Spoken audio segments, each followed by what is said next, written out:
Hello everybody, this is Loki of WayOfLoci and welcome to Know It Podcast. Here it is my job to interview the extraordinary gamers out there, whether it be challenge runners, gamers who've completed games without taking a single hit, speedrunners who've completed games in mere minutes, and those who've completed games entirely blindfolded, or the amazing YouTubers and streamers out there who create amazing, engaging content online. Today's guest is Bubzia, that's Bubzia, Bubzia on YouTube and Twitch, and Bubzia1 on Twitter. Bubzia is a renowned blindfolded speedrunner, having completed many games completely blindfolded, including Super Mario 64, with 16 stars, 70 stars, and moving on to 120 stars soon, Pokemon Red, Asura's Wrath, and many more.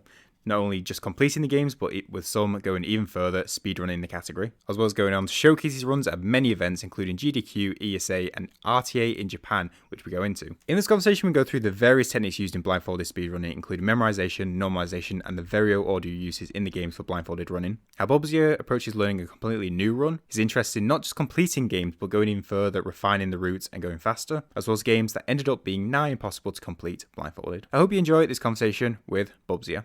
Right, Bubzia, thanks so much for taking time out to come on the podcast today. How are you doing, man? Hey, yeah, I'm doing fine. Thanks for having me here. No worries at all. We're going to go into all things blindfolded running, but where better to start than at the start, I guess. So I was interested if your first introduction to speedrunning was a certain game speedrun or a blindfolded speedrun, which came first? What came first in terms of discover speedrunning was visual speedruns. I first saw, I think, a GDQ run of Super Mario 64, and it was way back then, 1 or 2 years even before I started actually speedrunning. In terms of starting, I did blindfolded first and then visual. My first speedrun was kind of a blindfolded one already. And what was the introduction, or I guess inspiration to that you saw blindfolded and went, okay, that's gonna be mine. I want to try that. It was I can actually pinpoint it pretty precisely because it was Runner Guys. Runner Guy is a very talented Ocarina of Time and Majora's Mask, like a Zelda speedrunner, was frequently on GDQ and other events too. Also performed blindfolded on these events. And I remember Runner Guy had in 15, 16, he did a 100% challenge of Ocarina of Time, where he tried to beat the game segmented, not as a speedrun, but just beat the game 100% in multiple sessions blindfolded. And he did it all for a charity event, so he donated all the donations that came in to charity. And I very much remember in the last stream of it, I was watching him, and I found it so fascinating how he did the last tower escape sequence, and it really stuck with me somehow. So what was the first step into blindfolded? What was the game, and if it matters, what was the category? For myself, it was Super Mario 64. It was my very first speedrun, and blindfolded speedrun. And back in the days, there was no category yet for it, so nobody had really done it before. So what I did was I just started doing some stars, like the single stars, single challenges, to try out what is possible, even what is not possible. And yeah, with time, I just got more and more, and I came to play with the idea to do a full run one day. And then a few months after that, I finished it with the 16-star category. We'll be going into techniques involved in blindfolded running, but I'm interested how your first approach was in learning those stars back then. My very first approach is very different from what it's now, I think. Maybe actually not that different, but the techniques were definitely not as refined as they are now. So basically, in the core, it's always the same. You have you transform all these games to a little, basically a puzzle, a logic puzzle, because you have A and B point, a starting point and a point where you need to get, basically, or where you have to go, and you have to find somehow a consistent way to get from A to B. And that's always even to this day, I still do the same approach. That I start with this, and then I create the little sub problems. Okay, first let's go from start to this wall, for example, then from this wall to the end, for example. And then you just break it down to smaller and smaller segments until you find strategies to do it. And in the very beginning, it was pretty similar like that, just very, very slow and unoptimized. Yep. So yeah, there was nothing like these days. We have way crazier techniques for all these things. So with Super Mario, did that end up so doing it star by star? I guess that's also a segmented practice to get ready for doing a full run, like a 16-star run. Was that your first full run? Yes, it was. It was. I think I got around like 30 or 40 single stars first, and then I switched to like route the necessary stars because they are different than like just grabbing random stars for the 16-star run. And I did like the boss fights and everything too. And then I think it was August 2017 I finished the first 16-star run. What was the trigger for that out of interest? Like going through getting each star, what was the okay, I want to try doing a I guess a complete run or a full game run? Yeah, it's a good question. I honestly don't really know. It was just like fascinating that like it seemed more and more like it might be possible. Like wow, I didn't think this would be a thing, and it might be a thing. So I really didn't assume in the beginning that like because I was like no speedrunner or anything back in the days. I was just like a random guy who liked video games. And yeah, and for me it was like very mind-blowing that like wow, I might actually be able to like do a full run, and it's crazy. What is it about Mario 64 that it sort of has big ties with blindfolded running? Because I know a lot of people have attempted that as their first venture into blindfolded, let's say. Yeah, I think it has multiple reasons actually. Most like a very, very big reason for it is definitely that it's just such a famous speed game, I think.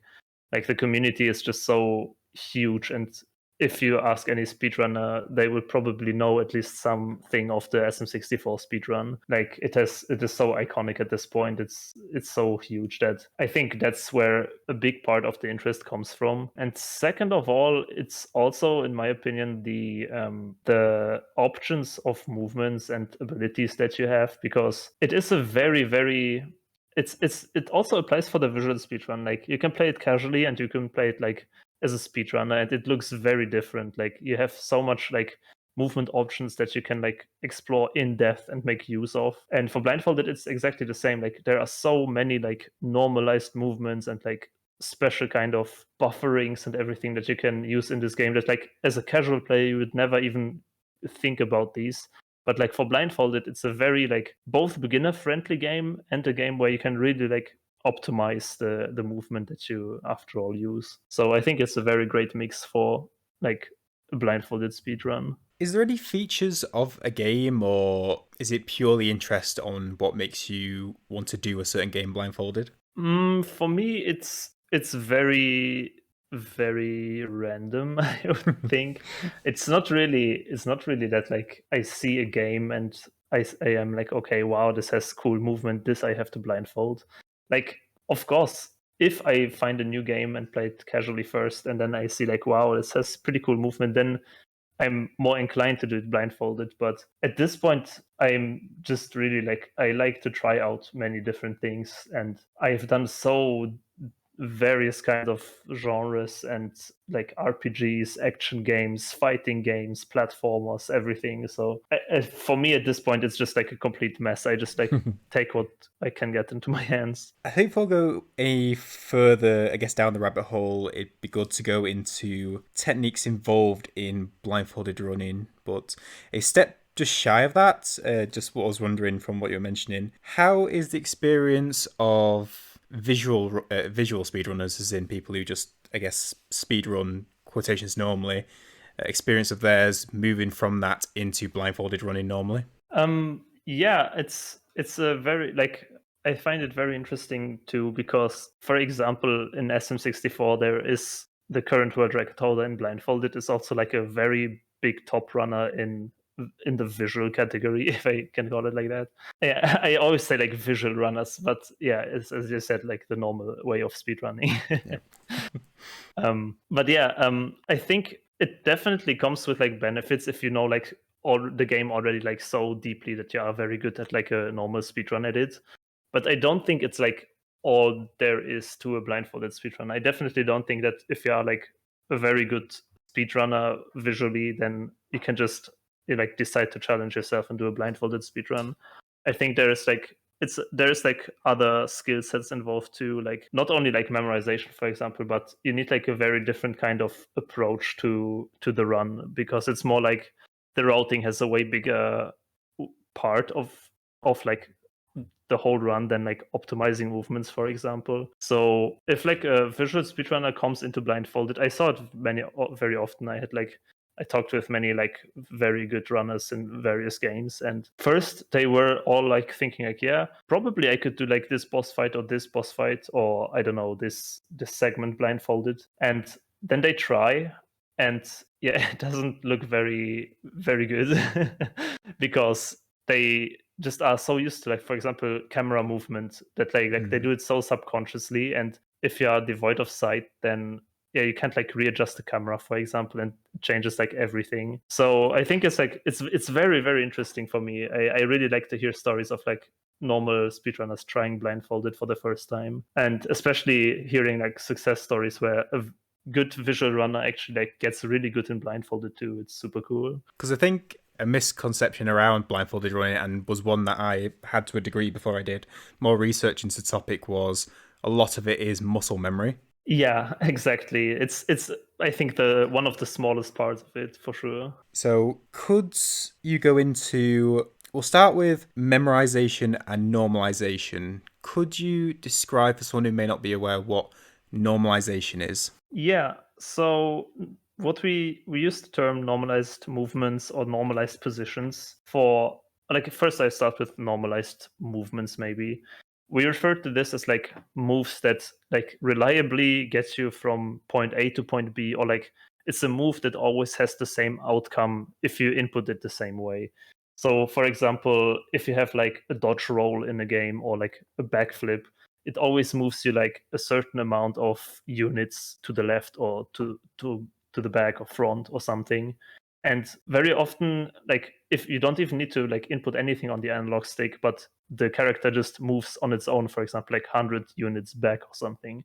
So you always exactly can like basically calculate where you will be after this movement. Because if you use the analog stick, like, you can imagine, okay, I should be around here and there, but you are never like exact where you think you are, because there's always like a tiny bit of like, yeah, bit of up or bit of left, and it's always different. So with normalized movements, we mean, or like normalized setups, we mean setups that like reliably get us from point A to point B without any like inconsistent parts inside. For example, yeah, if you reach like a corner, then do like 3 backflips, then like 2 punches, and then jump once to the right, then it's like always the same. No matter what happens, you input the sequence, and then you basically have the same outcome. And with normalized positions, it's kind of the same thing, but we use it for like reliable spots in the geometry of a game where you can 100% be certain that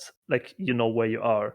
For example, if you have like a corner where you can also like ledge grab, let's say in some games, or if there is a certain door that makes an animation sound when you open the door, then you know, okay, I opened the door, I know exactly where I am, and it will like, or for example, another example, if a cutscene starts and you skip the cutscene in a game, you most likely will be always put into like an initial position again where you can like start the next chapter or something. And so these are like normalized positions where no matter what happens, you will also always certainly know where you are. So, as potential visual, then, a normalized position, an example that comes to mind for me is in Celeste, for example, where each screen you can press retry and you will spawn in the exact same spot. That'd be an example of a normalized position, because you know that position is going to be the same every single time.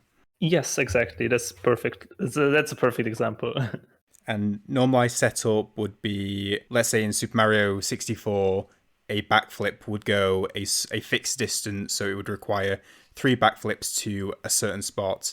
And by doing those 3 backflips, you'll be going the same distance every single time to get to a certain position that you need to. Would that be the setup? That's right. That's right. So there's normalized movement, and then, because I went through, and there's a very great video that Bubzia did called the 10, or it may be getting titled slightly wrong, but 10 blindfolded techniques. along those lines. You'll have to correct me on the longer title. I know it's a bit longer than that. Yeah. So that's normalized, where it's the same every time, pretty much. But then there's also semi-normalized, correct? Yeah, that's also something.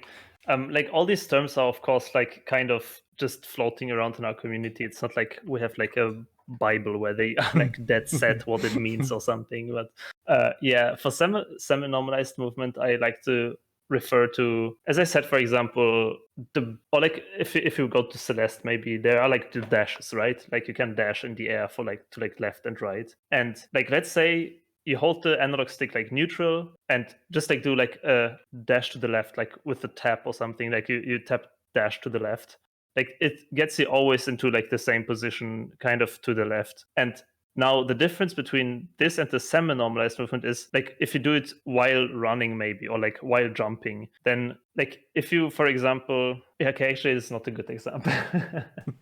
Now that I think about it. Because yeah, it's hard to like define very clearly, but let's maybe go back to the backflips in Mario 64. This is a perfect example. So if you do a backflip without touching the analog stick, you always get like exactly X amount of units. But what you can also do is during the backflip, hold into a direction, and then the backflip moves a bit.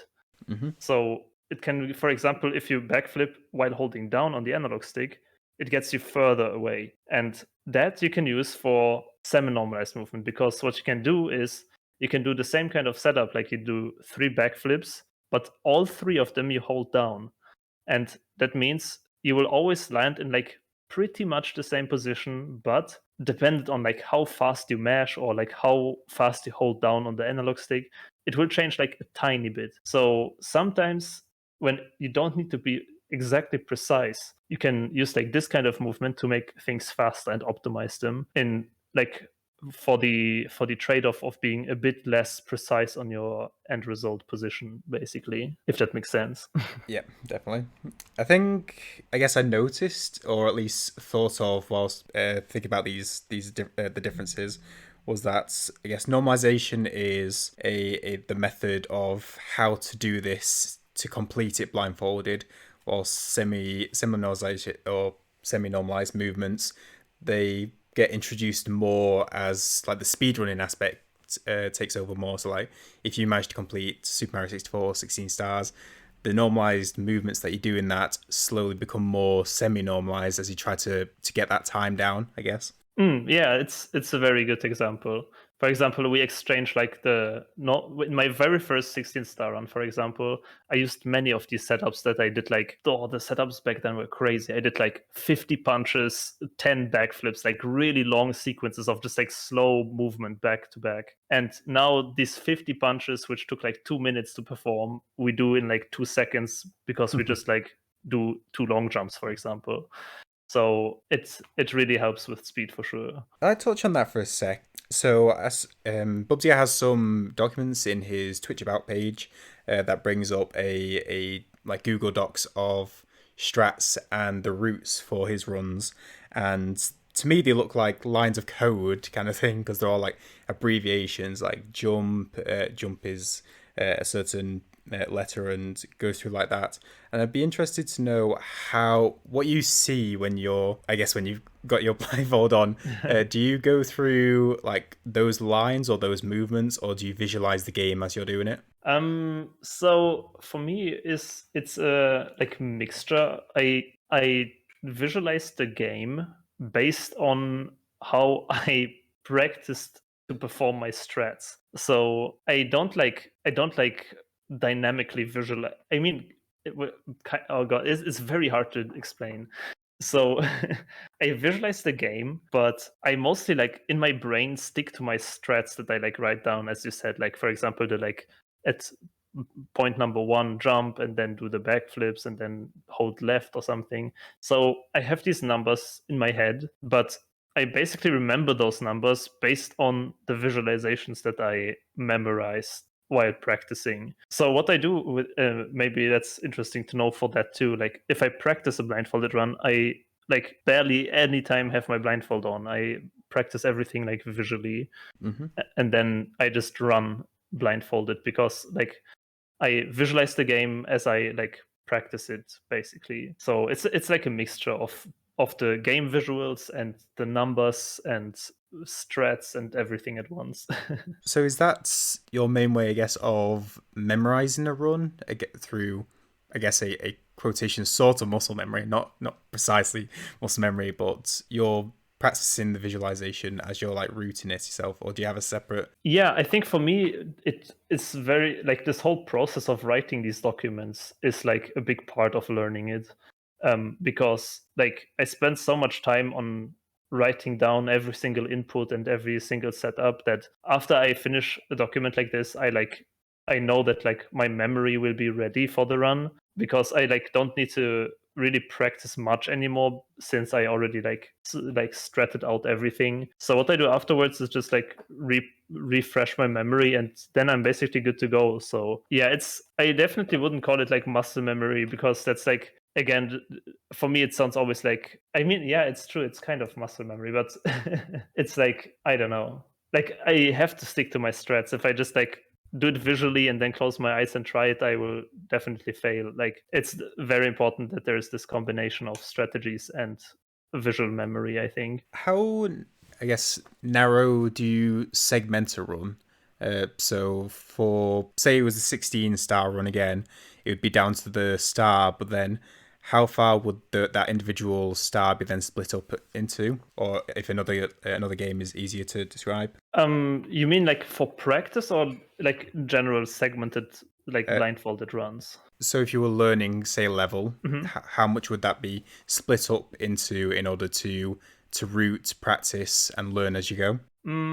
So I basically like I really split it up all the way down to like every single input. I really like, as I said, I like first picture the big problem, like what I need to do, and then like the sub problems of how to solve them individually, and then like I form this like A to B route. But it goes so far down to like literally from start I write down every single input, for example, or like I memorize and learn every single input that I need to do to get from A to B, after all. So very, very into a deep down level. Moving just a step away from those two techniques for a moment, could you describe some of the audio techniques used? Yes, that's also something, again, going very much from this point of view to optimize for like speed and like the speedrunning aspect. Because there are many different techniques involving music and like the beat that can help tremendously in Blindfolded. One of them, like I think the most common that instantly would come to mind, is just like simple music cues. For example, you wait for some audio cue from an enemy, and then based off that, like react and jump. For example, when you hear the enemy approaching, that's like the most simple thing, and that's also very likely required if you just want to beat a game, not like with the speed aspect. So there are these sound cues. We very often use also music cues. So, for example, you listen to like the BGM. If it's like on a level timer, for example, if there are like platforms that go up and down, like an elevator, or yeah, like moving platforms. Also, for example, in Celeste or any kind of platformer, then what you can very often do is like if there is a certain point that the music starts, and the platforms are very often synced like to the beginning of the music. If you reset the stage, for example, then we use these kind of we search for a specific point in the music, for example, like a high note or like a very, very unique note, and then when that note hits in the music, we know like the position and state of the cycles of the platforms. That's very, very useful. It's a bit more advanced, I would say, but it helps so much if you have any game with any kind of cycle. It's like the to go way how to solve this problem. And then most importantly is beat counting, we call it. Beat counting is the absolute holy grail of blindfolded speedrunning, I would say. Because yeah, if it comes to speeds and actually speed running, you can basically forget 90% about normalization and semi-normalization. At this point, what we do in like speedruns, if they are very good and optimized, we basically transform these games to rhythm games. So in SM64 also, at least my route like is 90% completely bound to like the background music rhythm. So I have every input like written down as like a rhythm game, and I play it out. For example, like if there is a music that starts like dun, dun, dun, dun, dun, dun, dun, dun, dun, and like there's this kind of music, and I just count like 1, 2, 3, 4, 5, like in the tempo of the music. Then everything is mapped out. For example, on 1 I hold up, on 2 I jump, on 3 I long jump, on 4 I hold up left, on 5 I hold up again. And like every single star, for example, in Mario is routed out like this in like around 20 to 30 beats, and then the star is in your hands basically. So we basically transform the game into a rhythm game and make it very fast. So is beat counting taking a consistent, like using the music to get a consistent, like every single note is equal to a button input, and once you reach a certain level, that would get you to the end? Exactly, yeah. Because like what you can do is like if you can also count like seconds in your head. Like I hold up for 2 seconds and then I jump and then I hold left. But as the movements get more complex, especially in like more movement heavy and complex games like Super Mario 64, like if you just count seconds, it will never work out very precisely, and you will most likely after like maybe you can get lucky and like get the good counting, but if you count the background music, it's something that constantly plays, so you actually have like a audible like response to your inputs basically. And because of the beats, you can also break them down to like half beats, quarter beats, like in music theory. So if there's like a dun dun, you can always cut it down to like to half, like dun dun dun dun, and you can like basically count the music as tiny as you want. And if you have a very complex movement, all you need to do is cut the beats smaller and like put more inputs in between. So for example, at 1 you hold up, 1.5 you jump, at 2 you hold up left, and 2.5 you jump again, for example. So you can make very complex movements that look like fake even. Like many people tell me it looks like fake how we move so fast and fluent and blindfolded, and it's the power of beat counting. It's just like we mapped it out beforehand so well that we just have a fluid, like very similar to visual speedrun looking movement. It's interesting because I'm seeing the like how in something like Mario 64 that'd be like perfect, right? Is there any examples of games that beat counting doesn't do as well with, or is it just turning up the music volume, I guess? Actually, I had a few cases. I did, for example, in Nier Automata.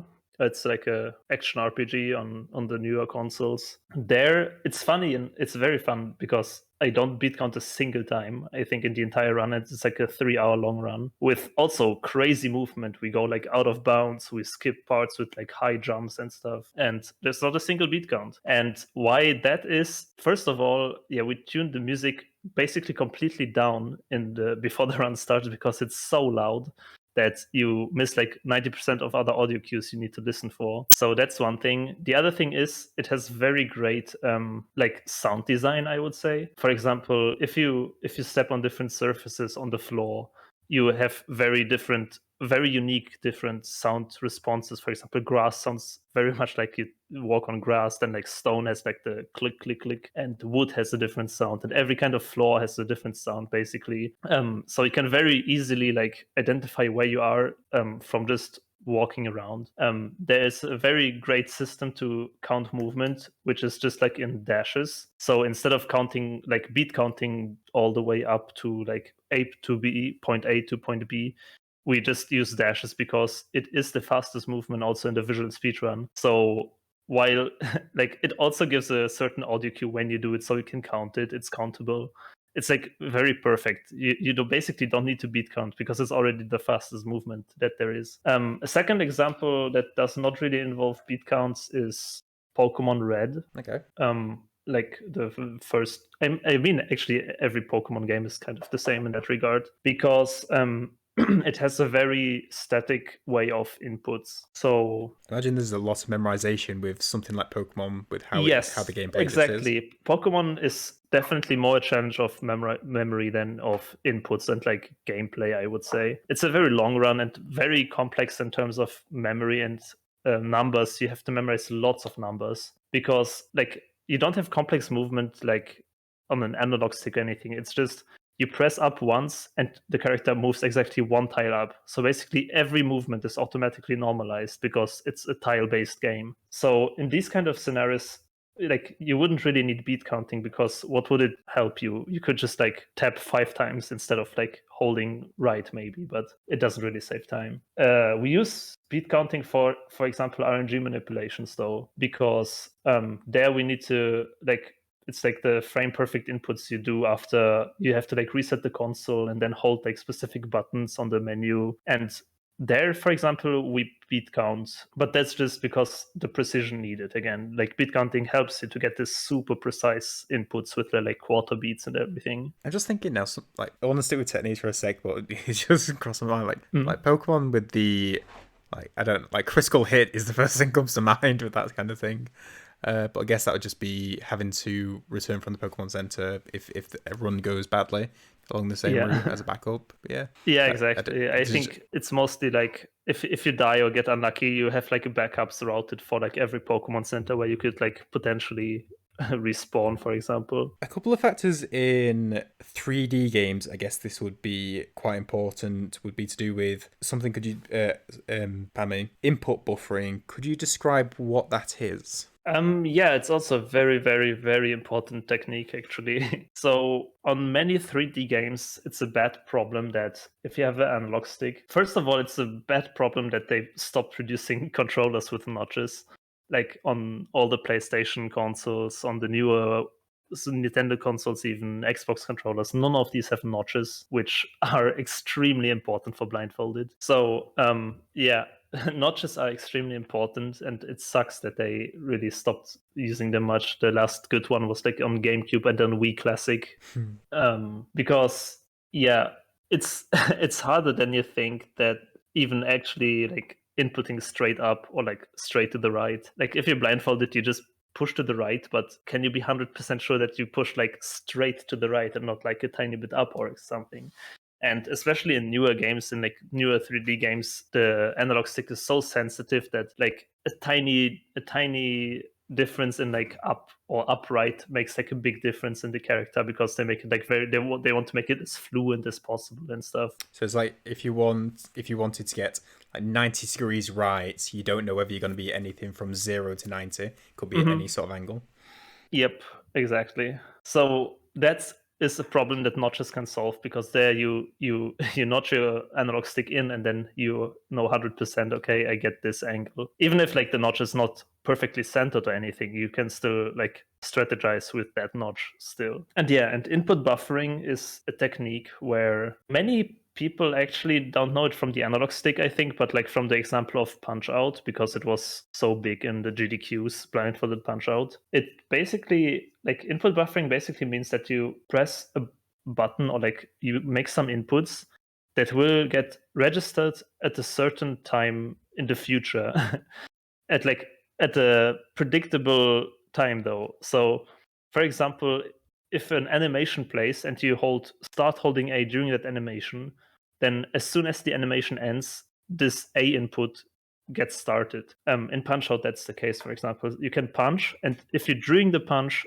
press A again, then as soon as the punch stops, he punches again. So you can like basically like make frame perfect inputs very easily if you just press A during the animation, and then it just makes like a frame perfect punch. That's like the easy case. Then we also used to pause buffer, or like not only pause buffer, there are many different ways to buffer, but we used to buffer inputs on the analog stick very often to get, as I said, into certain notches, for example. So if we start from like a neutral position and we want to get, let's say, to the upright notch on the controller, like if you just go upright, like with your hand on the controller, then there is like this tiny room between the upright notch and the neutral position where like the control stick like travels to the notch. And again, in many newer games, especially on like since PS4 and PS3, and especially 3D games, this tiny in-between state from neutral to notch already makes like the character move, for example, and makes the character like respond. So you can't really get very 100% precise results with that. So what you want to do is somehow buffer the upright notch. And in 90% of all games, you can do this with pause buffering, which means you pause, you probably get into some menu or something, and during that menu, you can start holding upright into the notch. And then as soon as you unpause, the character will like instantly be upright notch and not in this weird in-between room that you can just like input when you do it without the pause. So basically you use the pause to like cover this in-between room and make a more precise input. So if you were doing if you were doing it on pause, trying to get to that top right position, if you did it normally, there'd be the chance that the character would move off to the side. But by pausing, getting that into position, once it unpauses, the character will then change to the 45-degree angle, let's say, that top right position, through that pausing and letting, once unpause, the analog's in that position, causing the turn. Is that right? Yeah, that's right. That's what I exactly mean. Not the final, I guess, but one of the biggest issues I've experienced in my very small experience with Blindfolded and know from other runs is camera in 3D games. What methods are there for dealing with the camera, I guess? Yeah, camera is always a problem. Unfortunately, as much as I would like to say something else, in many cases it is just the doom of the run. Like many games are deemed unblindfoldable just because the camera sucks. It's very unfortunate, but it's true. Many games, like not many games, but some games offer like camera options that might help. For example, in Kingdom Hearts, a very good example is that you can switch like this dynamic camera that like it follows your character around and like it moves to the left and right when you hit a wall and stuff. So you can change this dynamic camera to a static camera, which basically is like you can walk up, down, left, right, and the camera always stays in the same position behind you. So it makes the whole like gaming experience more like it's for me it's always like an appeal to like older games because I see this dynamic camera way more in like newer games. And these kind of camera settings are always very important to check because sometimes it's even like there might be like a hidden camera option. For example, in Nier, also in Nier Automata, the only reason why this run is possible is like there is no real static cam, but if you tune down the like camera sensitivity to like all the way down and make like all the auto lock and auto adjustments and all these options in the settings, if you turn this all off, then the camera basically moves so slow that you would need to hold to the left for like I think trade out 30 minutes to notice a change in like the dynamic camera. So you make it like a basically static camera just by tuning it full down. So it's very important to check all these settings that you have available. In some games, it's just unfortunate. There's nothing you can do. Like Dark Souls, for example, I tried it so often and I always cry so much about it that I want to blindfold it, but the camera is so bad. Oh, yeah. I was surprised when I spoke to Mitch about Sekiro. Like Sekiro's got a really good combat system for blindfolded, but it still was hugely surprising and impressive when he did it.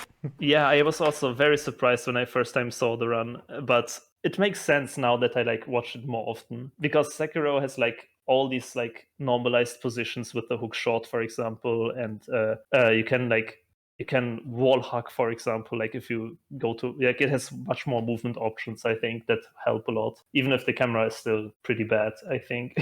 So I think I'm thinking about for a static camera position, would an example of that be the most recent God of War where the camera is always like behind Kratos, like following him? Would that be an example of that? I haven't really played it, so I cannot 100% no worries. tell. It may or may not be a good example for people then, but that's the visual I'm getting. Is there any games that surprised you that were completed blindfolded? Completed blindfolded games. There are many surprises, I think.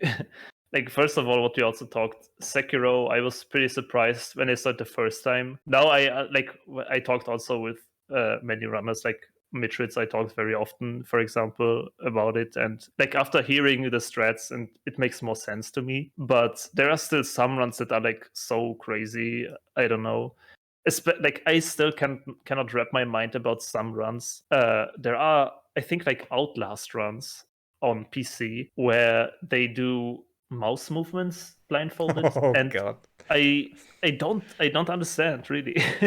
sounds I, horrendous. I tried it, and like there was also like some weird accusations with like cheater and everything, but there are like multiple runners actually, and like I'm trying to verify all these runs for like our own blindfolded community to put it onto our website and stuff, and we just look at it with like our moderation team, and we are like, yeah, I don't know how they do it, but they do it somehow. um Mouse sounds like a more horrendous like yeah, analog. absolutely. I play blindfolded speedrun since 5 years now, I think, and I would never touch my mouse a single time. I know that, for example, Cartoon did Portal blindfolded, and he did an approach that I can understand way more. He like completely deplugged his mouse and everything, and plugged the controller in with minimum sensitivity settings, and he beat counted the camera turns. So he, for example, counted 6 beats to the right, and then like the camera moved like very slowly to the right, like 6 beats. And because it was so slow, it was like predictable where it will face. But yeah, it's, as you can see, it's a big effort to do like such a tiny camera movement for this. So yeah, mouse movement I still don't get. It's very crazy.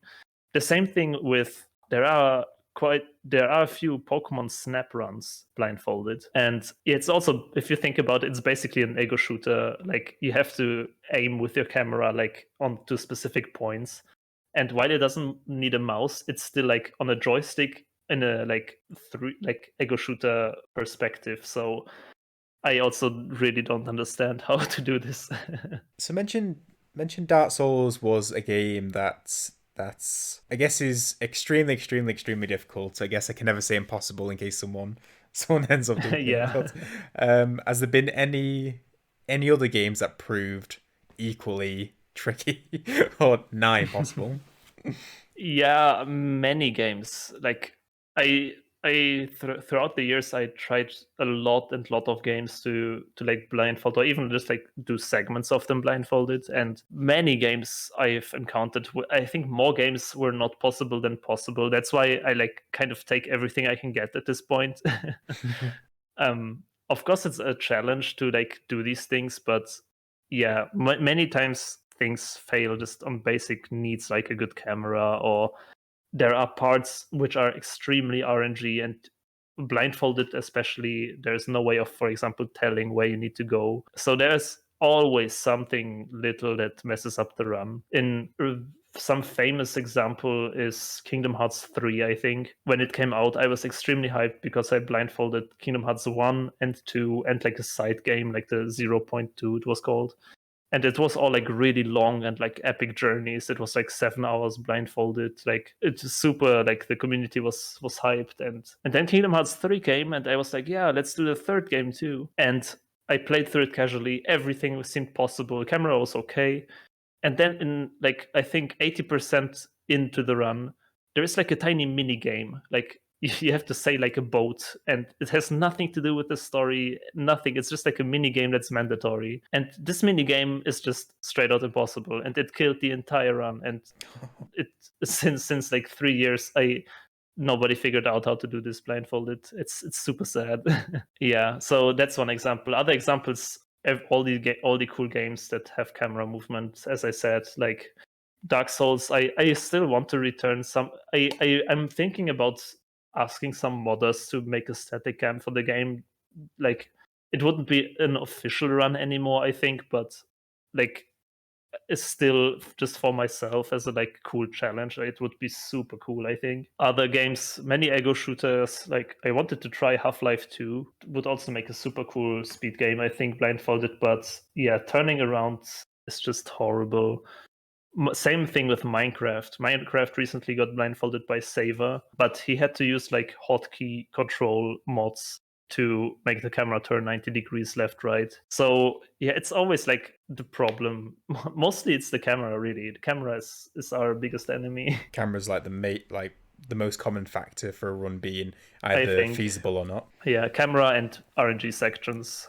I'm interested because completing a blindfolded run is impressive in of itself, but then there's going further and improving the time of it, and I'm just interested in what the appeal of either one is for you, because you go on to make the run faster and faster and faster and more efficient, as well as completing new runs blindfolded. So I was just interested in the appeal of both aspects is for you. For me, I like both of these really a lot. For me, it's like both part of blindfolded running, kind of. There are not many speedrunners. Like, I think even in our blindfolded community, most of the members are like pretty good visual runners of their respective game, and then they do like a blindfolded run of only their game, for example. So we don't have many runners like me who try to like blindfold as many games as possible and like optimize them. We have like a few. I think like we're still like under 10, maybe 10 people from like where, like in perspective, we have like, I don't know, 100, 200 other blindfolded speedrunners, or like people who have done one blindfolded speedrun so far. So I think many people just like want to do like their game that they super like once, and then it's like the challenge for them. For me, it's really appealing to try different games in both of these senses, because what is fun to me, most of the fun for me comes from the routing and the optimizing of strats. I actually, like, I wouldn't say I don't enjoy speedrunning, but the like, if I actually grind a run for like a PB or something, it's definitely the least favorite part of mine. I really enjoy just routing around, finding new creative strats, like solving these little problems that we thought impossible. And both of, as you said, both optimizing and finding new strats for a new run is like kind of the same if you think about it. What I don't like is like what I don't like is if there's already like a super optimized run. That's why I also could never speedrun, I think, like visually on a very high level. If there's like a very optimized run and the strats are like established, like everyone does basically the same movement, it comes down to like the tiny optimizations in your movement and like the tiny changes. And yeah, this would not be for me. I think I would get very fast, very bored. I really like to like route and optimize strats in like new creative ways. Yeah, I predominantly do hitless or damageless stuff, and have a similar experience with. I really enjoy like working out a boss or routing a boss or finding the tells and working out a route, but then the grind for actually getting the full run is probably still enjoyable when you get it. Yeah, exactly. The middle part, the grindy part, is probably one of the least favorite parts of the whole challenge run experience. Yeah, I think exactly the same. Especially like for me, it's, I always think it's like when I actually finish the grind, I feel like super relieved, and then it feels very, very, very good to like look back on it. But if you actually grind it out, it's always like the worst part for me. If you're approaching a new game, what would be the step by step? What would be like step 1 to 10 of approaching, learning, and routing that blindfolded run? I usually approach. I think at this point like I have a pretty established system for approaching new games. I think I do like most of the time the same thing. I first play through the game like casually. Like yeah, most of the time I play casually through the game. It's very rare that I like start right into the blindfolded speedrun or something. It also happened, but it's more like the extreme case. So first I play through it casually, and at this point when I play games casually, I already look for normalized movements and all of these kind of things. So I kind of lost the ability to just play full on casually. But yeah, I like already make myself a little picture of like, oh, would this be possible? Maybe like, is there any? I like note down in my head like bosses that were particularly random or something, and then the second part, if I decide like, yeah, this looks doable, this looks fun, I usually watch a speed run of it. In like, the thing is, I try to watch like multiple different categories, because especially if there's like glitchless versus glitches, if you just watch the any percent speedrun, there might be super many like difficult skips that you can't do anyways blindfolded. So you want to see like the cool and optimized strats that people have already in like different ways. So you check different categories of different runners, presumably also.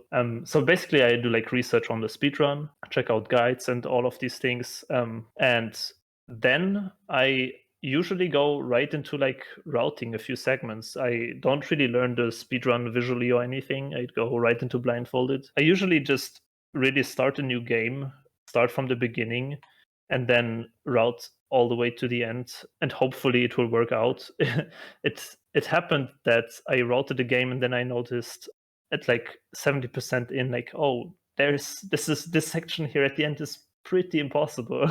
And then yeah, I wasted quite a few hours on it already, but yeah, it happens.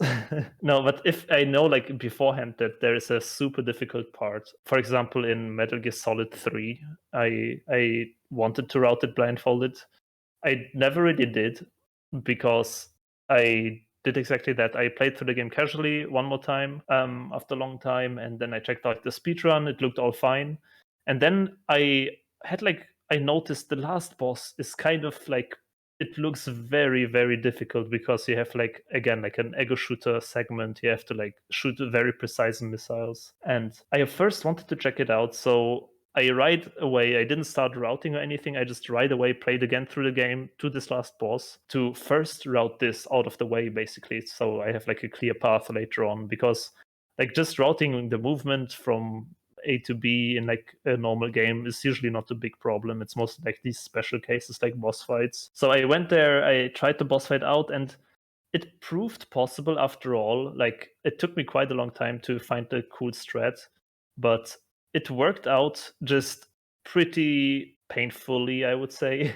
Like, if you consider that you would still have to do like 2 or 3 hours of movement before this to get to this part, and then potentially reset there for like 4 hours just to kill one boss, it like I got a bit like, yeah, maybe I should not do it right now when I don't have much time. So it's very important in the process to like estimate these kind of very difficult parts, I think, and first get them out of the way. But otherwise, as I said, just start in the beginning and then you just route your way through. And then you have basically your route done, you have your strategies, your setups. After this comes like a memory practice segment where you basically, what I at least do is always I play through. I have these documents, as you said earlier, where I write down all my strats, and I play through them like visually. I just play through the game one more time while performing the strategies for blindfolded, but like with eyes.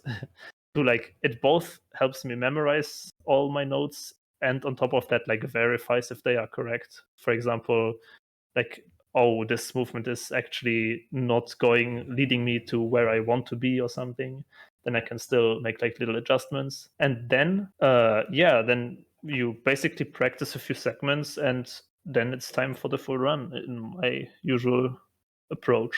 I guess is running a full game just from not having experience of doing full blindfolded runs. Is it a case of running up to, I guess, where your memory fails and then learning that section and then coming back and then just repeating that over and over again, or is there any sort of things that can trip a run up in that stage when doing full runs? Yeah, it depends again very much on the category and game, I think. If there is like, I would say, a shorter run, like it depends on your individual preferences too, of course. But for me, if there's a like 1 hour run or something, then, or like even shorter, let's talk about the 20-minute run maybe.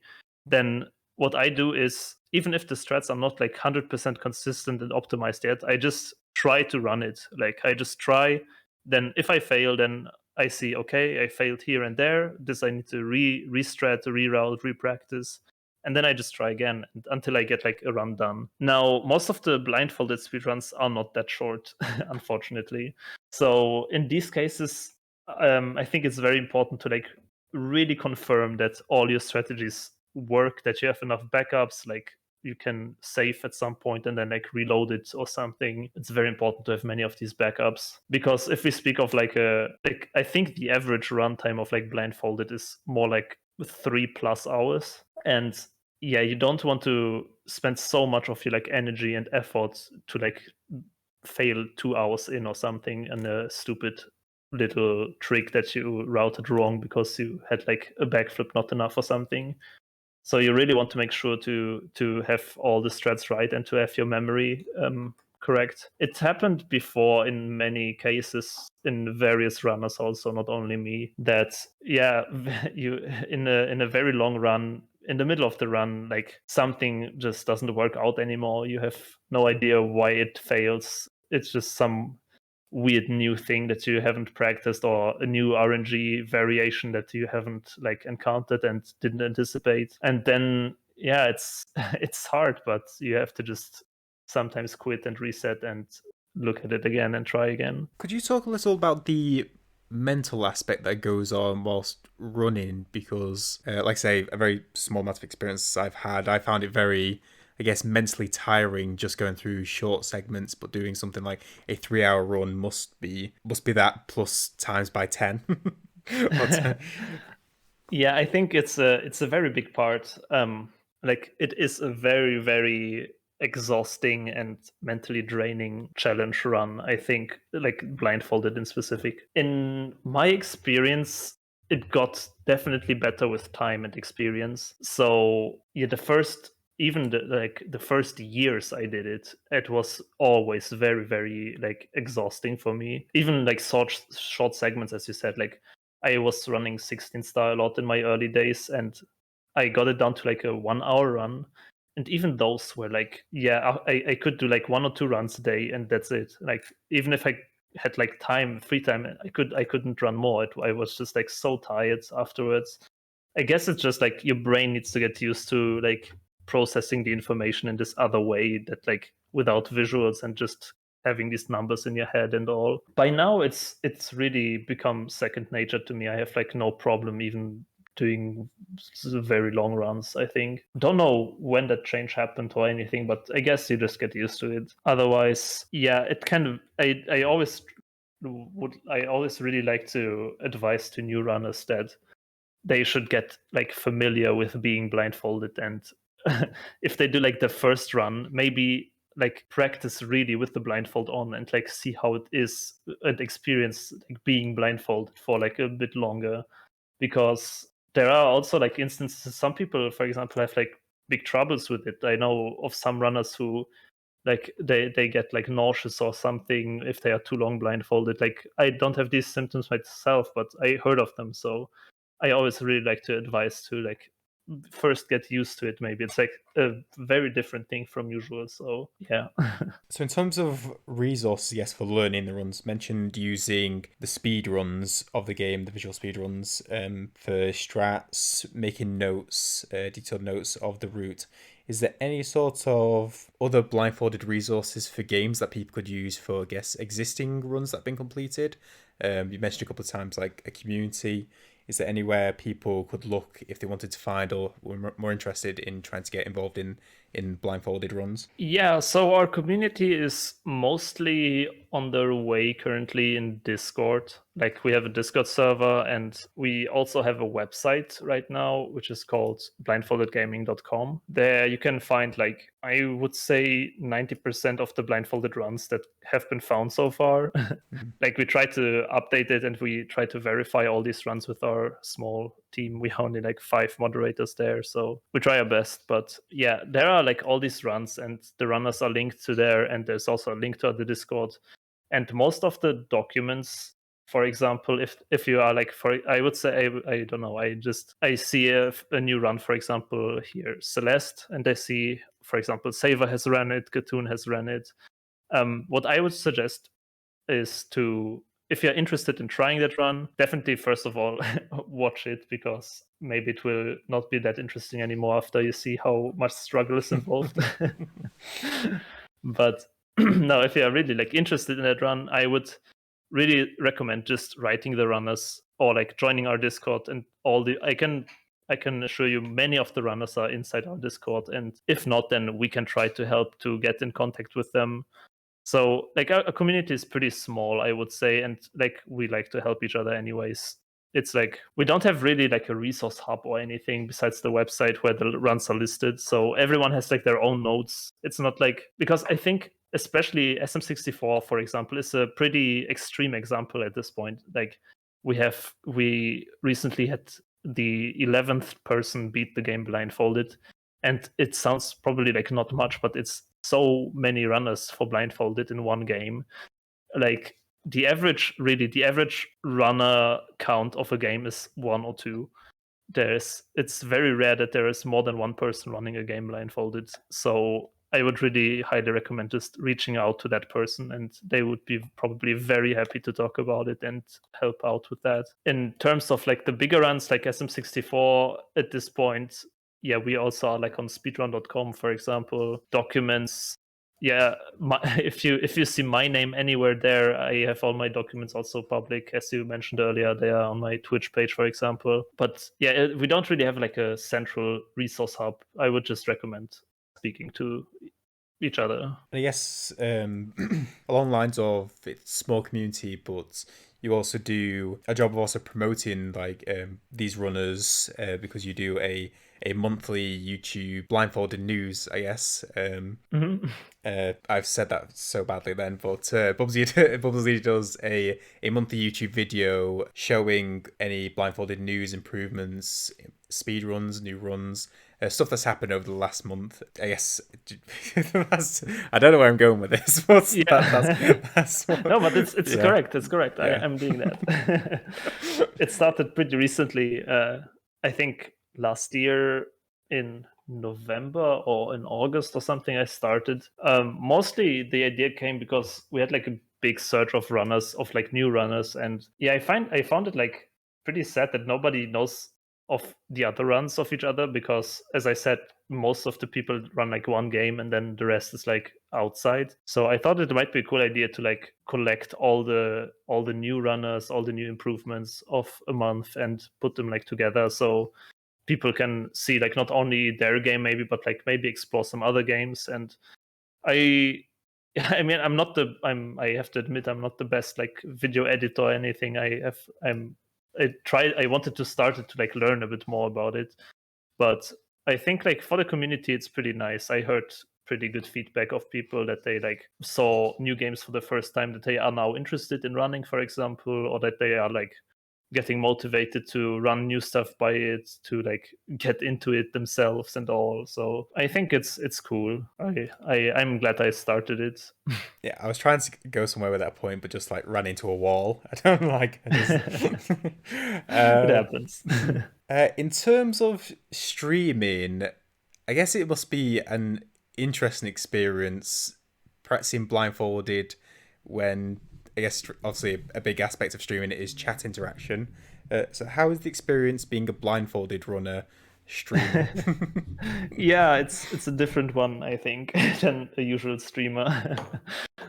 Yeah, it's true, and it's pretty sad that we can't talk that much with chat and all, because yeah, when we are blindfolded, first of all, we can't read the chat. Second of all, even if we would have like text to speech or something, it would kind of disqualify the run a bit, because people could help you or they could troll you even and give you wrong advice. Yeah. It's honestly the bigger concern that they will troll you instead of help you. but yeah, it's like for verification purposes not really advised to have text to speech in chat.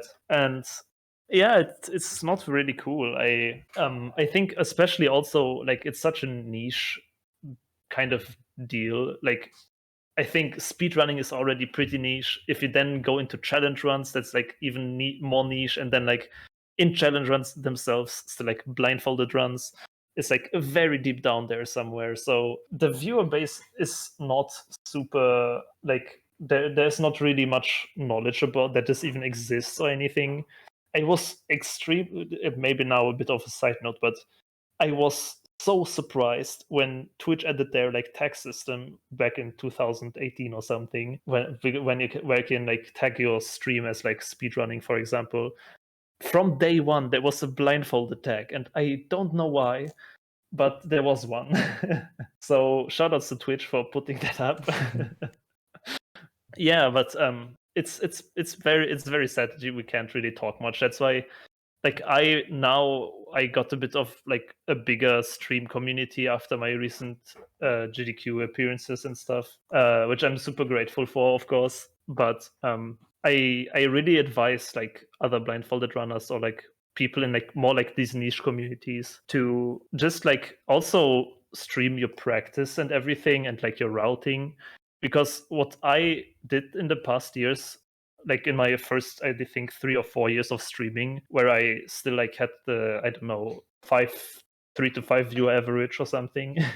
I basically only streamed my full runs, and like I practiced everything off stream, I routed everything off stream, because I thought like, yeah, it's probably super boring, nobody wants to watch it, and like it's more like I need to think a lot doing it. So I felt like maybe I will even myself perform worse. But if you like want to have streaming as a hobby too, instead of just like blindfolded running or like speed running, I think this time that you could spend while practicing and actually interacting also with chat, for example, because during practice you don't always have to blindfold on. You don't sit there for hours. Like you don't start stream, put the blindfold on, and end stream when you take it off. You actually can like talk a bit. You can like engage a bit more with chat. So I think it's very important to, and not only is it important to like to do this kind of like just stream your practice maybe, and I would say like sacrifice some of your concentration and your time to also like engage in the chat, because if you want to be a streamer or like if you stream, I think it's a very big part and you can't just overlook that. But not only that, but also I heard recently, like I very often ask my chat, and I hear so often these days that they enjoy watching the routing more than me doing runs. And it's such a like I still can't like understand it, like describe my mind being blown, because really all these years I streamed like only the runs because I really thought it's super boring probably, but it's not. Like if there are people who are interested in the game and in the run, then they will also appreciate watching the like preparation for it. So yeah, it's like it's that's one thing I can say about it. Like I think it's pretty important to also just like stream everything around, not just the end result. I guess it's a potential aspect of it, maybe like other people enjoying that puzzle aspect you mentioned earlier, that you're watching at the same time as the streamer or as the runner, trying to work out how to do this section, and then once you've figured it out, it's sort of, and everyone's happy, kind of like everyone's like celebrating. Yeah, it really is. Like if we find like a cool strat or like something super unique that suddenly works, it's like such a hype moment. And not only that, but also like I cannot count the times how often a random chat messenger came and was like, "Why don't you try that?" And it's something like so stupid that like you would never think about it, and you try it and it works, and it's absolutely insane. Like it's really like, because people, if you work on these projects with multiple eyes and like multiple people, there will be more points of view on the problem, and it always can only help. Just going a little bit into events, you mentioned GDQ, which is Games Done Quick, a large charity fundraising event showcasing a variety of different speed runs. I don't know if you last year now, God, it's February already. Anyway, GDQ, ESA, European Speedrun Assembly. How do you find them? Do you enjoy participating in events like that? Yeah, I enjoy it a lot actually. For me, it's like one of the biggest parts of speedrunning actually. Like as I said, like the run itself, if I grind the speedrun for like a PB, it's not super like the best aspect for me. But showing it at the marathon is like a complete different story, because for me personally, it's like super important to like showcase blindfolded to the world kind of. So whenever I have the chance to just show something or like a run, I'm like so excited, and it makes me so happy to like be able to share this hobby with like many people who haven't seen this probably before. Because even if you stream and do PB attempts, it's usually like the same people who come to watch and the same people who know this kind of run already. But if you have the opportunity to perform it in front of like so many like new eyes who have never seen this before, it's like always this first time seeing someone doing something crazy blindfolded. It's like, wow, this is so cool, they always like say. And for this moment, for like for this to make people excited like this, it's a really good feeling for me. I really enjoy doing that. Yeah, I think we meant God, mate, stuttering. We mentioned Midge earlier on to doing Sekiro Blindfolded, and during the recent GDQ, Sekiro was trending on Twitter because everyone was so shocked about the run, which is Yeah, great to see. super cool. It's really really amazing, especially with the game like Sekiro, where obviously From Software renowned for the difficulty. It's like taking the mick a little bit. Yeah. A sort of odd, not I guess not odd one, but I think one that not many people, including myself, is not aware of. Could you say what RTA is, or the event RTA? Yeah, I mean RTA as like the word itself. RTA in Yeah. Japan. Sorry, I should have said in full. Okay. Yeah, okay, yeah, that's a different topic then. Yeah, RTA in Japan is actually another very very big speedrun marathon, like Games Done Quick or ESA, and it actually is, after GDQ, the biggest speedrun marathon in the world, I think. It's like, in terms of viewership and like participation, it is getting very close to like viewer numbers that GDQ has these days. So it averages around 80 to 100,000 people watching like constantly. So it's a very big event actually, which many people don't really know because it is only inside Japan and it only features Japanese runners usually. So yeah, that's RTA in Japan, and I was fortunate enough to already run for them twice. Mostly in 2019, I was there in person because I was living in Japan that time, and then now, when was it? Half a year ago, I think. Yeah, half a year ago around, I performed again Super Mario 64 for an online event because I don't live there anymore, but since COVID happened, I could still participate online, which I'm very happy about. And yeah, it's really cool. Like I think at this point they also have like English restreams, like GDQ also has in many different languages. So I could definitely only recommend, if there is some cool event or run going on, check out the like restream. The event itself is only in Japanese, but yeah. Some cool runs going on though. Definitely high quality speedruns for sure. Do you speak Japanese then? I just noticed speaking it Yeah, during the event. I studied it since pretty long already, and like I wouldn't say I'm super fluent, but I can manage. If you had one piece of advice for a new blindfolded runner, what would that be? Have fun. The classic. No, I know every speedrunner always says this, and it never makes really good advice, I think. But no, really, what I would suggest is take a game that you'll enjoy, because you will spend really long times routing it if you are especially doing your first blindfolded speedrun, and you don't want to do this with the game you just barely like. So I would highly recommend doing some childhood classic that you really enjoy, preferably with good background music, because you will hear that very often in that soundtrack.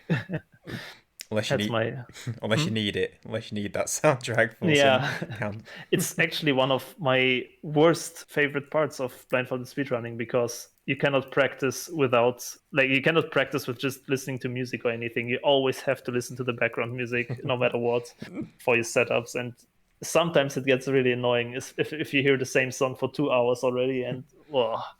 Do you have any particular, I guess, from listening to so many for so long, do you have any particular favorites throughout your games you've done, like OSTs?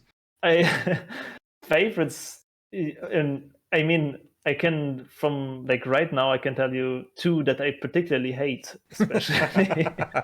Maybe. That's good as well. In both are in Super Mario 64. First of all, like the water stage music, in Dire Dogs and JRB, Okay. Yeah. it's a favorite. Like it's a really good piece. It's a really nice music piece. Really, I enjoy it. I sometimes listen to it on YouTube, even like in my off time, and people enjoyed it a lot. But if you are blindfolded and if you are routing in the stage for literally 3 hours, back to back, and you are blindfolded, and this super soothing water music is like playing there and making you fall asleep slowly. It's horrible. It really makes you go insane. And the exact opposite is in the later stages in Tick Tack Clock and Rainbow Ride, where it's the exact opposite. The music is so hyper and high tension. It's like so fast. There are drums everywhere, and you just sit there for like 3 hours and you like feel like you drank 50 energy drinks. I don't know. It's crazy. But no, otherwise favorite soundtrack. I really love everything in Nier Automata. As I said, it's very unfortunate that we have to tune down the music a bit because it's too loud. But that soundtrack is just a masterpiece. That's just reminded me. How do you, and unfortunately been reminded from, I guess, a bad moment with Nier Automata. But how do you deal with crashes or technical issues whilst blindfolded? Yeah, it happens. Yeah, as you said, in Nier Automata, I had a very bad one after 3 hours being blindfolded, and after a 3 hour long run, my PS4 crashed once, which is not so cool. No, it sucks. But yeah, it can happen. I mean, what you gonna do? Like, there's technical issues are always like that, and it's the same, I think, in visual and in if you're on PB pace and like your console crashes or something, it's always gonna be very rough. But since it's nothing in your power, I think it's something where you just need to move on and try again. I guess I'm wondering, I guess in a lot of cases it's when you don't transition to something else or the music is playing or you don't hear footsteps, but is there any cases where there's not that sort of cue to let you know that something's gone wrong? Yeah, I had actually like many technical difficulties in my life already. Once was fun when I did my first Pokemon Red run, and it's super. Oh my god, my Pokemon Red journey was horrible. Now that I think about it, in my very first attempt of Pokemon Red, like for reference, the speedrun is like 3 hours long around. Like I think my PB is like 3 hours 14 currently. So the first run I did was I accidentally muted everything in OBS and then put on my blindfold. So we have the super nice footage of my first run without any audio. And yeah, in chat, people were telling me, of course, but I couldn't read. So yeah, that was not good. Second run, I performed the run on an emulator on my laptop and I forgot to plug in my power supply. So, Oh, funnily enough, I noticed it because the audio of the game started lagging at some point so much that I was thinking that something has to be wrong. So I just like during the run, I like touched where the power supply should be, and I found out that it's not there, and I found it like lying on my table. So I quickly put it in, but yeah, the VOD was like half super laggy because the power supply wasn't in. In Mario 64, one of my saddest moments, I think, is I did 70 star for like back in the days there was like 70 star was like not a thing. Cartoon did the run. It was like I don't know 8 hours long. For reference, now the world record is 1 hour something. It's like it has gotten lots faster. But like I tried to beat that record of Cartoon back then, and I managed to get the like 7 hour run, so a bit faster. But yeah, my OBS crashed during the run, and it made no sound whatsoever, and I had no recording of it after all. So I sat there for 7 hours basically, and I didn't have any proof left. So that was pretty sad. I was very upset. Even now when I look back, like of course now I can do the same run in like under 2 hours easy. But yeah, it was like a milestone, and that there is like nothing left of it. It kind of sucks. Lastly, I think I once in Kingdom Hearts I practiced and my PS4 controller battery ran out. And while it makes a sound, it blended in together with all the boss fight music that was playing, so I didn't hear it, and I was super confused about why my character doesn't move anymore. Yeah, there are many technical issues. Yeah, I think recognize a couple from your. I can't remember the title of your video. It's something like top 10 problems or fails or Yeah, I did mistakes one in. of these fails once. Um, which I'd recommend people checking out if you want to visuals, I guess, is the term for the day. Visuals for those. One that just reminded me of like waking up in the morning was when you had an alarm go off. I'm not sure what the reason was, but obviously having to keep the blindfolded on and trying to find the phone. Yeah. And it just reminded me of like in the morning when you're trying to find the snooze button and you're like trying to keep like Yeah. It's fun how how many things can go wrong while you are devoid of sight. If one game could be released tomorrow, either an announced, unannounced, or a sequel to a game you don't think will ever exist, what game would it be? Oh, there's a long list. I wish for many, many, many games, I think. And many remakes with better cameras. That's my wish. No, but first of all, like personally, like completely, if we leave out any blindfolded or speedrun aspects, I really would love a new sequel of this whole Nier saga, like Nier Automata and the Nier, just the normal Nier, I think it's called, or Gestalt. Also, Drakengard, the super prequel of all these, it's like my favorite series. So if anything new gets announced from that, I'm happy enough. From a speedrunning perspective, it's a good question. I don't particularly know, actually. Don't think I have any speedruns I look super forward to right now, like Blindfolded at least. Yeah. So if there was one of those games that you could, as you mentioned, remake or would want a remastered version for Blindfolded, what would it be? I definitely think Dark Souls still. Like if there would be a static camera option, I would really be so happy. And the thing is, I know it's probably possible with mods because it has a super huge mod community to Dark Souls. So I think it wouldn't even be so difficult to achieve. I could probably even commission someone to like make a mod like this pretty easily. But yeah, I should look into that. I've got thing. I should do this and not just like talk about it. Yeah, but this Dark Souls I would really enjoy. It was one of my favorite casual experiences, Dark Souls 1. And I know, like, we know that boss fights are all possible. I think boss fights have all been done already, like, separately, just the movement was impossible because of the cam. So, probably that. Yeah, I'm just thinking about Elden Ring next week or in a week and a half. It's Oh, yeah, it's exciting. It's true. the hype is rising, even though it's been there for like several years now. Yeah, I'm also very excited for it. And I bet with you it has a bad camera too. Plus open world, so even Yeah, exactly. To do with the mental aspect of challenge running, could you tell me if there is about a time when a particular run was taking its toll and how you got past it? It definitely, for me, like many of my long runs were from like Kingdom Hearts and Nier and SM6470 Star. I think those were the longest I did.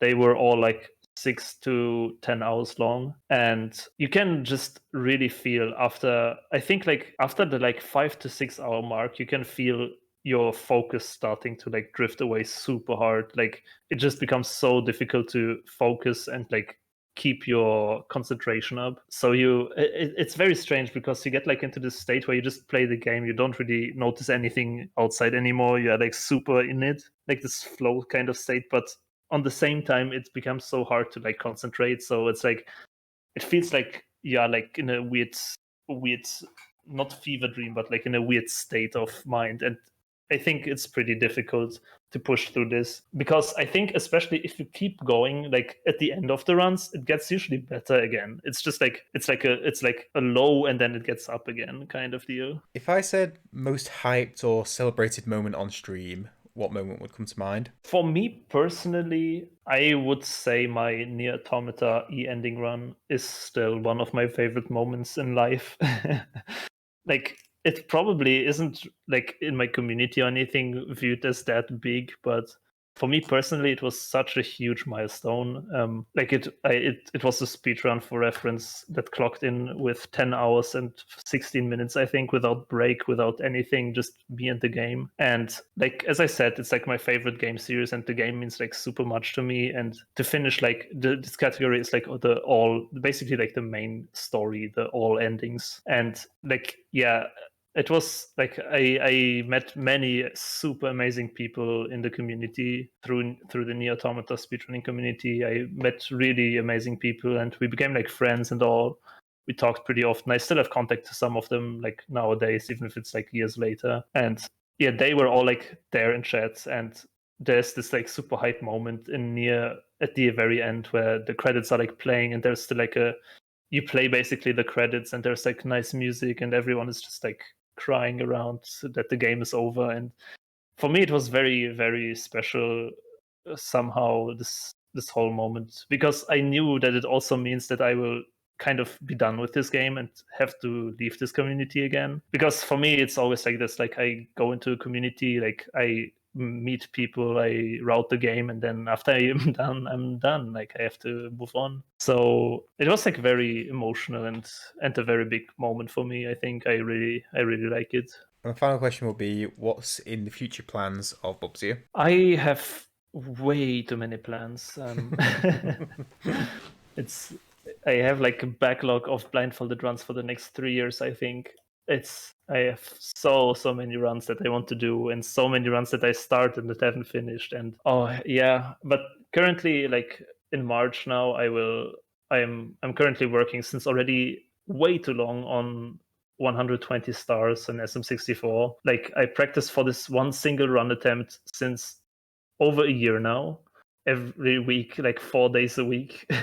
So I put lots and lots of time into this run, and as crazy hype as it will be, I will be glad when it's over, because yeah, it's really has been going on for more than a year now, and I've put so many other projects aside for this. So when this is done, I have like a few games that I want to go back and finish finally, categories that I want to finish. I want to go back to Nier Automata too, because I rerouted the entire route with like new out of bounds skips that have been found and all. So I have like the ready route laying around since I think 2 years now, and I have not finished a single run yet because I don't have time, which is kind of ridiculous at this point. Like really, I have the full route, everything is ready. I even practiced it and all. Like I'm pretty sure I could relearn it in like 2 days, but I just don't have the mental capabilities right now. So I'll go back there. I have 2 categories of Ocarina of Time fully routed that I just need to learn and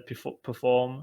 Yeah, I have many games that I want to blindfold. The list is long. Like I can't even remember now. Especially also like potential future projects. I have many. I really want to dive into Smash Bros. Brawl Subspace.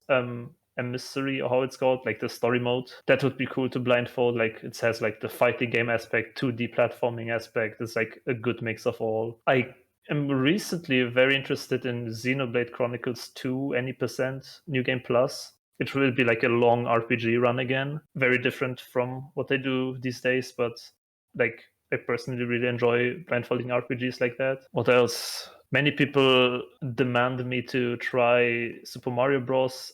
Since recently, like many new strats got developed. They want me to try it out. Yeah, really, I could go on for days. I should just say it's a big list. What's an estimate on like a 120 star run in terms of like the runtime? Currently, I estimate around 12 to 16 hours, I think.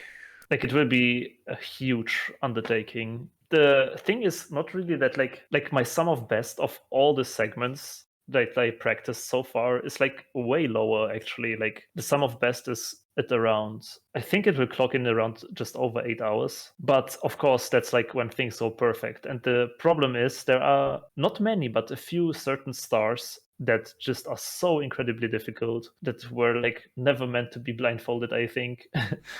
And in these particular stars, I just have to calculate that it is possible that I just get stuck at these stars for 1 or 2 hours, and I have to accept it. That's why the estimate is so high. And if people wanted to check you out, to watch these runs, check out more about blindfolded running, where would they be looking? At twitch.tv/Bubzia, I'm streaming like in the week, mostly in like European daytime.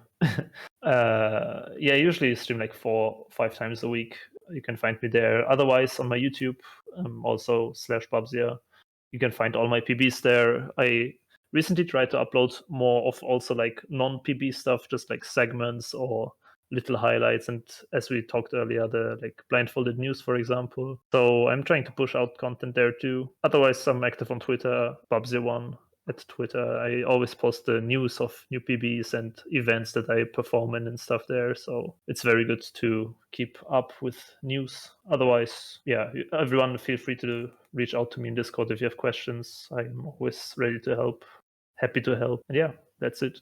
Lovely. Well, I super appreciate the time, Bubzia, taking time out for today for this. I've really enjoyed this conversation. I hope you've had a good time as well, man. Yes, thank you very, very much. It was very fun. And I hope everyone has enjoyed listening to it, and hope everyone has a great day, morning or evening, depending on your time zone. And we'll catch you in the next episode. If you enjoyed that conversation and want to hear more of the amazing guests, be sure to head over to youtube.com/WayOfLoci, Loki spelled with a C, or WayOfLoci.com/NoHitPodcast.